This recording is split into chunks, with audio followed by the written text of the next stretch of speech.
What's up, guys? I'm here to review Geostorm. Now, Geostorm is a piece of shit.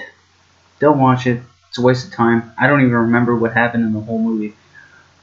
I was preoccupied, basically. It wasn't captivating at all. Let me get started okay, Gerald Butler is the lead. Obviously, this has something to do with climate change and just the whole. I mean, it's very fitting to what's happening nowadays, but it wasn't captivating at all.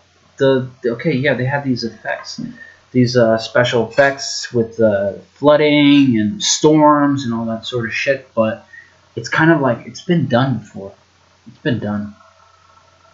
They should just come up with like some other way to pull something like that off. I mean, you got 2012, which is kind of cool. It was more extreme, but to what happened with The Day After Tomorrow. But it's basically The Day After Tomorrow, but shittier. I think it was also produced by Roland Emmerich, who is the guy, he's the natural disaster kind of guy. I did not like it. I feel bad for Gerald Butler because he keeps doing terrible films nowadays. Like his big break was 300, but it just kept declining after that. He had a couple of good ones, but Law-Abiding Citizen, but yeah, it's just really bad. The acting was very poor with some of the actors. I just remember there was just some really bad acting. Like it's so obvious they're acting like, oh my god, it's so terrible, but you could just tell, like, they know that they're in a movie. I don't know, they should name that something, if you know what I mean. Like, they should call it something like knowing. Like, just basically knowing, because they know that they're in a movie and they're acting, and it just shows off in that, and everybody can just tell. If you can't tell, then you're either too young or too stupid. Yeah, the plot is basic.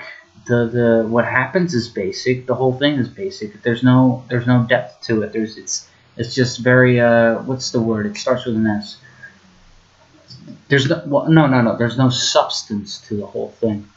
And yeah, that's basically it. It's just a huge. They thought just by creating a huge movie with a lot of CGI that they would make a lot of money, but they didn't.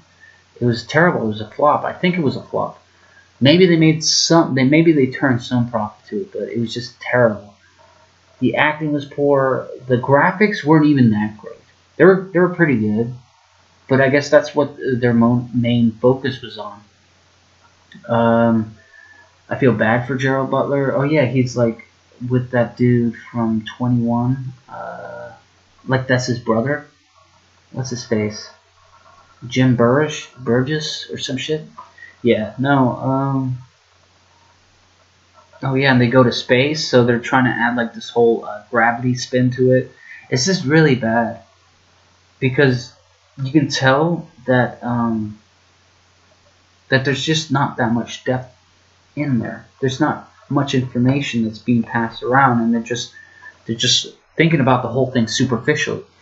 Like, oh yeah, if we do this, we do that, it's gonna be a fucking great film, and it's not. It obviously isn't. So would I recommend this? No. I would recommend The Day After Tomorrow or 2012 if you want something extreme, but definitely not this one. It's a 4 out of 10 in my opinion. All right, thanks for listening. This sounds more of a bit of a rant, but it is what it is. Thanks for listening. Please subscribe.